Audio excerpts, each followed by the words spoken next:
Thank you all so much for attending this talk. As you heard from the intro, my name is Chetan. I'm one of the general partners at Benchmark, and honored to be on the board of Legora, where we led the seed round in March of 2024. Max is a remarkable CEO and is building a remarkable company, so we're going to spend the next 25 minutes talking about that. Max, why don't we start with telling the audience what Legora does? Yeah. And we have questions for you. Hi everyone, it's great to be back at Slush. We were here last stage on the small screen, but now we're on the big stage. At Legora, we're supercharging lawyers with AI. We launched in October 2024, and since then we've scaled the company from 20 people to over 200. I think some of the numbers were outdated. Last time I was on the small stage, I announced a new deal, and I'm also happy to announce that we moved from 400 clients to 550 clients in the last month. So we've been quite busy. Amazing. So start from the very beginning. What was the inception idea for Legora? How did you guys come up with the idea? And tell the story of watching your friends that were lawyers, interns that were doing really terrible work, and you guys just wanted to go hang out, and they weren't using AI. So start with that story. I think that's an awesome story. Right. So the seed that eventually became Legora was founded back in 2020, but that was with a very early generation of the BERT models, the first GPT versions, and it was effectively impossible to solve any real and meaningful tasks with those NLP models. And when ChatGPT was released and GPT 3.5 became available on the API, we said, hey, let's go retry. And so one of our good friends, he had spent the summer in a courthouse, basically being tasked with summarizing court cases and finding similar court cases. And vector search had just become a thing. So we said, well, why don't we try and find similar ones? And the first task that we set out to solve was understanding our own stock option agreements at different startups. And the idea was really quite simple. Let's combine legal work with AI and let's sort of rush in this general direction. And then just 1 month later, we ended up signing with the biggest law firm in the Nordics, Mannheimer Swartling. So the thing that stuck out to me when we first met in March of 2024 was how you guys literally camped out in a windowless conference room at this amazing law firm in Stockholm. They have beautiful offices, and you literally picked perhaps the worst conference room I had ever seen. It's the one where they didn't take the clients. Right. So I think this was a remarkable story of you find this inspiration because you're watching your friends that are lawyers not use AI when they clearly should be using AI. Yeah. And instead of just sort of building a product in a vacuum, you decide to go to the biggest law firm you can find in Sweden, and then go hang out in their basement. So how did you get that first meeting with Mannheimer, and what did you say to the managing partner to let you come into the basement? So this is a funny story. At first, I couldn't get a meeting with him. So one of our first angel investors said, it's harder to break into Jan's calendar than it's harder to break into Fort Knox than to break into Jan's calendar. But what I ended up doing was I texted him and said, hey, I'm about to meet with your second and third biggest competitor unless you have time. And suddenly he had a slot. Amazing. So we go there, and I'm sort of a little bit nervous. We talk a big game. And he had said, I think a couple of years earlier in the news, that he thought AI was more artificial than intelligent. So I was like, oh, this is going to be a tough crowd. Right. But I actually mentioned that, and I said, Jan, now this time it's different. And I don't know anything about legal work, and frankly, you don't know anything about AI, so we probably need each other. And then he said, Max, I'm a guy who likes to take decisions on the spot. So we shook hands, and then we ended up moving in. And I basically became the guy who would bring my laptop to the lunch canteen, sit next to somebody new and go, try it. I want to see how you use the software, right? And I think that gave us the sort of initial 6-9 months that we needed to incubate and build up the company. I think what's underappreciated about Legora broadly, today it's one of the fastest growing AI software companies in the world. But I think what's underappreciated is how long you invested in the product. So you were playing around with this before a company was formed with prototypes with the early AI models. You were trying this out with your friends. Then you get elevation that we should actually try to create a company around this. You create the company, and for 6 months you're building literally with lawyers inside of Mannheimer. And then we meet, of course, once you're in Y Combinator, March of 2024. And what you show me is a prototype, powerful prototype, looks great, but it's a prototype. You then take the decision to continue building from March of 2024 to October of 2024. Yeah. And so the product doesn't launch. So it's a long time of just iterating on the product without releasing it to the world. Yeah. So what were you waiting for? What was the constraint that you realized you needed to see before you felt like the product was ready for the world? Yeah. So I'm not sure if I've said this publicly, but in our first board meeting, which was in May 2024, and Redpoint had just invested $25 million after meeting me for, I think, an hour, and this 25-year-old kid. And I sit them down and I basically say, hey guys, we're not going to sell for the next 6 months. And I can sort of see them starting to sweat a little bit, like what's going on here? And I think we love Redpoint. They're amazing. They're amazing. But I think the truth is, you get one shot when you show up and when you want to implement your product. And if it's not great, and if a partner in a law firm has a bad experience, they're not going to try again. So we basically used the fact that Europe goes on vacation between June and September, and we said, oh, we're sort of at capacity. We can't onboard more clients. Right. Let's take you after summer, right? And we wanted to be in a state where both the product would scale, but also we sort of felt more comfortable in the design so that we could onboard 1,000 lawyers every single day. And that's what we started doing. I mean, since then, we've more than doubled every quarter. And it's been wild. So were there technical decisions that you made early on that you look back on? And look, legal AI as an industry, if you reflect back on 2022 and 2023, many companies had the idea that they wanted to build AI for lawyers. Yeah. Many companies raised a lot of money, released a lot of products that didn't work. Yeah. How did you know when your product worked? Was there an aha moment for you? Was there something that a lawyer had to say to you to say okay, the product is now ready? Yeah. And then, we weren't obviously paying attention to the competitors at all because you were just focused on your own product. Yeah.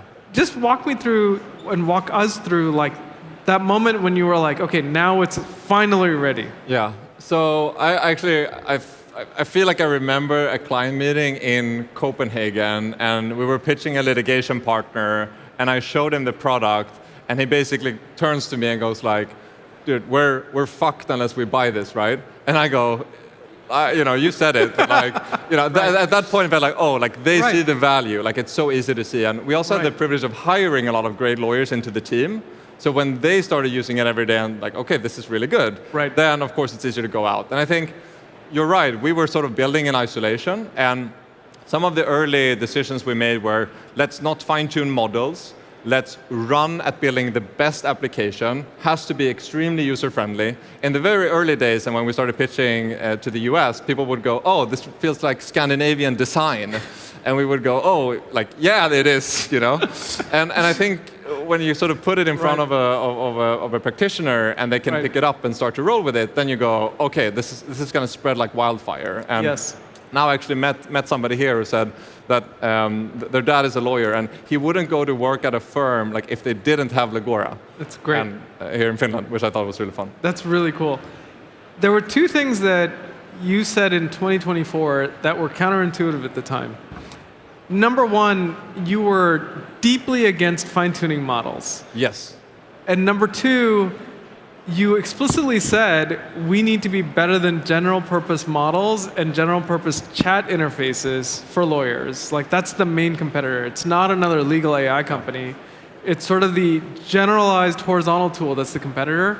And unless you prove yourself to be better at the specific task than the generalized tool, why should people buy you? Yeah. Those were two interesting things that are now consensus in 2025, but in late 2023, early 2024, you were one of the few people saying that. Where did that come from? Was that because you were so familiar with AI? Was it because you were messing around with this stuff for so long prior to starting the company? I mean, I think it was, I think from a timing perspective, we sort of started building before ChatGPT had an enterprise license. Right. We started building before Microsoft Copilot had launched, which meant that when those things came, it was really apparent that, like, okay, of course this is going to get widespread after they solve some of the initial challenges around European data hosting, processing, confidentiality, and these things. So we knew we had to be better from the start. And I also think that those tools have a disadvantage because they need to solve for so many use cases. I mean, the main use case for ChatGPT is homework. Yes. I mean, that's the biggest use case. And we're only focused on one type of user, which I think gives us a lot of focus that they don't have. And okay, so now we're at the point of launch. It's October 1st, and you now have reported to everybody like, okay, the product is ready. We have this incredible meeting in Copenhagen. The Copenhagen lawyers are on board. Yeah. You launch. Walk the audience through the first 30 days of demand, because I don't know that I've ever seen something like that before in a software tool selling to legal. So you're selling to lawyers in law firms and lawyers in enterprises. Yeah. So, you know, these audiences aren't used to buying software. You're not going and replacing an existing piece of software. This is like, it's net new, there's buying processes, there may be procurement, all this kind of stuff, but you launch, you tell the world you're GA, and the first 30 days is unlike anything I've ever seen. So just talk about what happened. I mean, look, we're an enterprise company. We're a very sort of B2B enterprise heavy motion. And so I think what we had done very successfully was sort of build up this, we built up to this release, and we had built up this pressure, and then we said, okay, we're ready, so let's start onboard people. And at that point, we had built a quite large team of, we call them legal engineers, but it's ex-practitioners in our teams who were ready to onboard everybody. So we showed up, and we didn't show up with a product and said sort of, here, good luck. We showed up and said, oh, you're an M&A lawyer, you want to solve this stuff, here's the prepackaged prompts and workflows so that we know that you're going to get to success. Right. And after that, we sort of built out every practice area, and we just said, like, open the gates. And since then, it became pretty clear that, okay, to meet this demand, the company is also going to have to scale. So at that point, we only had the office in Sweden and a couple of representatives here in Helsinki. And very quickly after, we started getting a lot of inbound from the US. And at that point, we sort of had to level up from how do you serve a big European law firm to how do you serve sort of an AM Law 200, 3,000 practitioner law firm. It's a completely different motion. And when we had nailed that, and I think the great thing about working with lawyers is most of them know each other. Right. And so if they have a really great product experience, they're going to tell their friends over dinner. And that's what started to happening. Like, sure, this is an enterprise motion, but it's very much, oh, you have that for your team, and your clients know about it. I also want that thing. Right. And then you tell the innovation team, procurement goes really fast because the partner says that they want it, and then things just spiraled. Right. So the first quarter, we knock it out of the park, and it just basically goes wild, and then we're sitting in the board meeting in December 2024. It may not be a board meeting. I think I flew to Stockholm, and we're sitting around talking about how to do the 2025 plan. And at that moment in time, you decide to do something that I think is really interesting, which is not to make a 2025 plan. Yeah. Because we don't know what 2025 We did not have like. a budget for 2025. Right. That felt like waste of time. That's right. So then it just became, we're just going to attack quarter by quarter, month by month, week by week. And then the first quarter in market, so went well. Now it's cute. And we did the rebrand, so that was a big thing for us, right? Like we used to be called Leia, which I thought was a great name. Yes. It's loyal to the law in Latin, but we changed to Legora in Q1, and then more combined Scandinavian design. Yeah, exactly. Yeah, sounds enterprise, right? Right. So it's Q1 of 2025. We don't have a budget, so we just want to see how big it can go. Like, can we double in a quarter? Yeah. I felt like that was the first time we actually were testing whether we could go beyond the initial entry markets that were just surrounding Sweden. It wasn't just the lawyers in Stockholm and Copenhagen and Helsinki. No. Now it was pushing into Western Europe with ambitions set on the US. Yeah. And you got on a plane a lot. So just describe that first quarter. Yeah, so I think what started happening was we were sort of introduced into all of these competitive deals where people or firms would A/B test our products against what else was on the market, and that became our way to win. We did not win because we have the the biggest sales team. We started winning because we had the best product and because we built the best service around that product. So when these very large international firms sort of start their procurement process, then Legora was part of the game. And when we then go into these sort of head-to-head pilots, we just out-deliver and we outwork. And speaking of traveling, I think this year I'm up to like 120 flights. And that has been important because we built a very in-person, I think, non-Swedish culture in Stockholm. And then we've opened hubs across the world, which are now sort of, everybody still onboards in Stockholm. And I think we sort of got that intensity right. And then with the big launch in the US that we did together with Goodwin and Clear Gottlieb, two big firms, we were sort of off to the races. Yes. So there's two things you said there that we should dive deep into. Number one, I really like how you think about the global internal Legora brand, which is we're a Stockholm headquartered company with offices now literally all over the world. All over the world. But people have to come to Stockholm to onboard. Yeah. Like you have to come to Stockholm to onboard.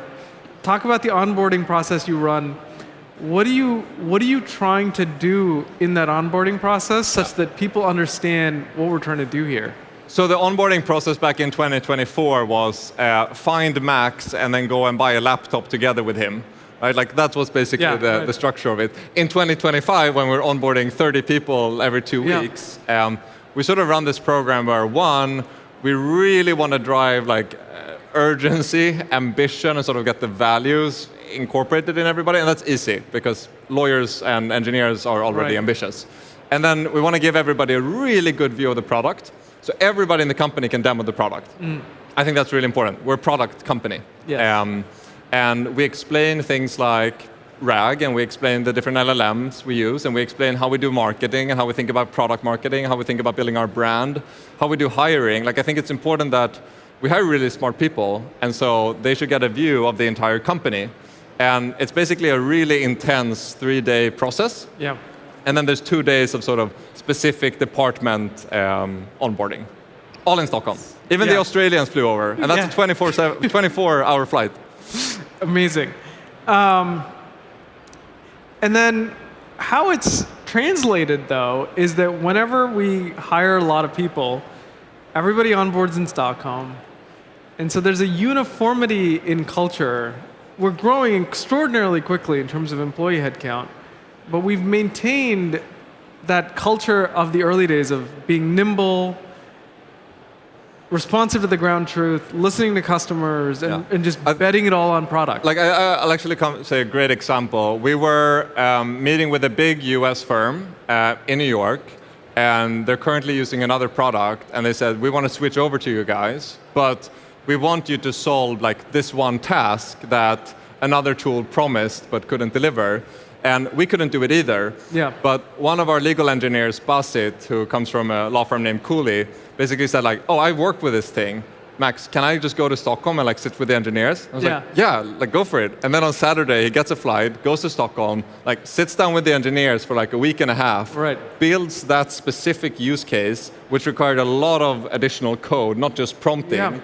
And then we solved it. And you know, like that type of iteration, I feel like you can sort of get lost in process and you know you got to go through the PM like that. No, like fuck that. Just like go build it, right? Yeah. What's remarkable is that our ARR has effectively doubled every quarter since launch. More than doubled. Since launch, every quarter, which is, again, I use the word extraordinary every time I describe everything about Legora. Let's talk about the user conference that you just held in New York. Yeah. You launched what I think is a very transformative product in legal. You know, a lot of people have talked about, you know, we need products that allow lawyers to connect to their clients. Yeah. what's amazing about Legora is that we don't talk about the future. We just are like, hey, we built it. Here it is. It's not like, this is what's coming in 3 months. We just sort of build it and go. We don't think that much. We actually do it. So 2 weeks ago, we had our user conference in New York, called it President, and it was really fun. We gathered 200 of the sort of law firm leaders and top GCs from all over the world, and we announced a couple of big sort of features. One of them is the Legora portal, and we call it the portal because it's effectively a white-labeled extension of Legora that the law firms can use to better serve their clients. So we're kind of the opinion that if AI can do a piece of task or a subtask, it will do that task. Mm-hmm. The only question is, where does it get transacted, and sort of who captures the value? And we really want, they're having fun over there. We really want law firms and legal service providers to win. And we think that they need to make moves to productizing their knowledge and their expertise into scalable workflows. So if you serve a private equity firm, and I do my billable hours like this, I can't scale to more than one client. Right. But if I want to serve 50 clients, and I know that 30% of the work that you do in fund formation or whatever is the same, then I can use the Legora portal and I can deliver that. And I think that's awesome. And it's moving really fast, and I think from an adoption perspective it was fun. People at the conference even pretended that they were part of the sort of closed group that has access to it. Right. Because they felt a bit of FOMO. It's great. It's really great. So looking ahead to just this quarter, we don't make annual plans, so we're in Q4 of 25. And we know what products are coming out. How do you continue to maintain startup agility at the scale you've gotten to? And given the pace of the company's growth, how do we continue to serve customers so closely? Yeah. And how have you been able to get this positive feedback loop going, such that like customers use it, they tell us what they want, we release it very quickly, and it's just like this amazing virtual cycle we've created. So talk about how do you keep maintaining it as we continue to scale? So I'll start with the last part that you asked there, like how do we keep a really tight iteration cycle with our clients? I actually think it starts with trust and with honesty. We've never showed up and pitched the product to be something that it's not. And we have explained what it can do today and what it cannot do today and what we're building so that it can do more things. And I think it's really important to recognize that the firms that we work with, they don't just pick a tool and say, oh, let's use this. It's like they're picking an AI partner for the most existential period ever in legal history. And from a sort of organizational perspective, like how do we incorporate that? Every part of the product is run as its own startup.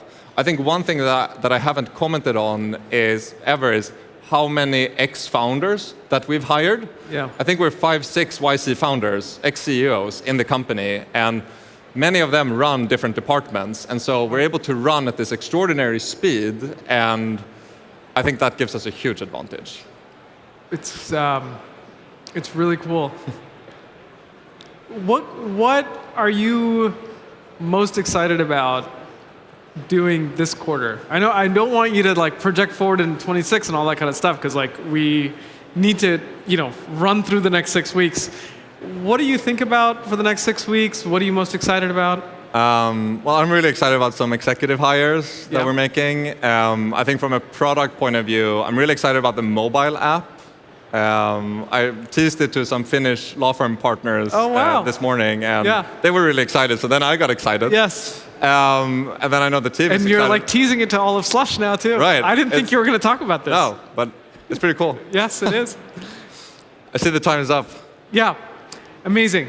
Thank you, Max, for joining us. And hope you all enjoyed this conversation. And if you want to get to know more about Legora, either as a product or as a team, please reach out to Max. Please reach out to the team. They're growing really, really fast. And we're hiring. Yes. A lot. A lot. Everywhere, including Helsinki, all over Europe, and the United States, and Asia, and beyond. Thank you all. Good job. Thanks, everyone.